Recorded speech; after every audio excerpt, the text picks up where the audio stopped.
Hi friends, అందరూ ఎలా ఉన్నారు? ఇదే మా జమ్మూ కాశ్మీర్ సమ్మర్ ట్రిప్లోని మొదటి భాగం. ముందుగా మా కారులో బయలుదేరి 8:30కి రాజమండ్రి రైల్వే స్టేషన్ చేరుకున్నాము. అక్కడి నుండి జన్మభూమి ఎక్స్ప్రెస్లో 3 గంటలు ప్రయాణం చేసి 1 గంటకు విజయవాడ చేరుకున్నాము. మధ్యాహ్నం 3:30కు 10 SVDK ఎక్స్ప్రెస్లో విజయవాడ నుంచి మా ప్రయాణం మొదలైంది. 42 గంటల మా సుదీర్ఘ ప్రయాణం తర్వాత మేము జమ్మూ తావి చేరుకున్నాము. జమ్మూ కాశ్మీర్లో మన ప్రీపెయిడ్ సిమ్లు పనిచేయవు.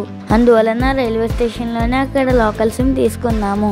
ఉదయం 9 గంటలకి మేము ఆల్రెడీ బుక్ చేసుకున్న వెహికల్లో శ్రీనగర్కి మా ప్రయాణం స్టార్ట్ చేశాము. జమ్మూ నుంచి శ్రీనగర్ చేరుకోవాలంటే 250 కిలోమీటర్లు ప్రయాణం చేయాలి. మార్గ మధ్యలోనే మనం కాశ్మీర్ అందాలను వీక్షించవచ్చు. కొండలు, లోయలు మధ్యలో ఈ ప్రయాణం చాలా సుందరంగా ఉంటుంది.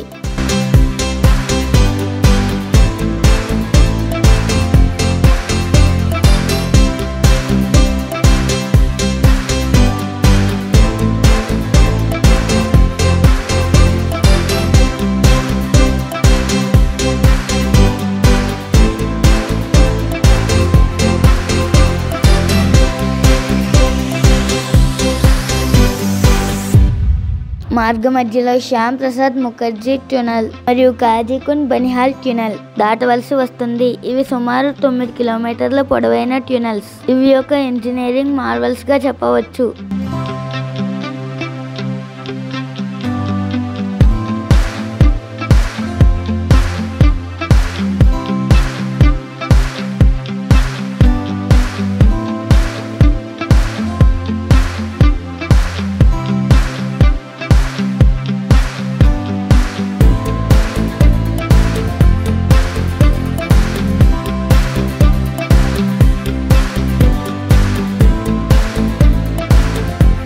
సుమారు 7 గంటల మా ఈ ప్రయాణం తర్వాత సాయంత్రం 4 గంటలకు మేము శ్రీనగర్ చేరుకున్నాము.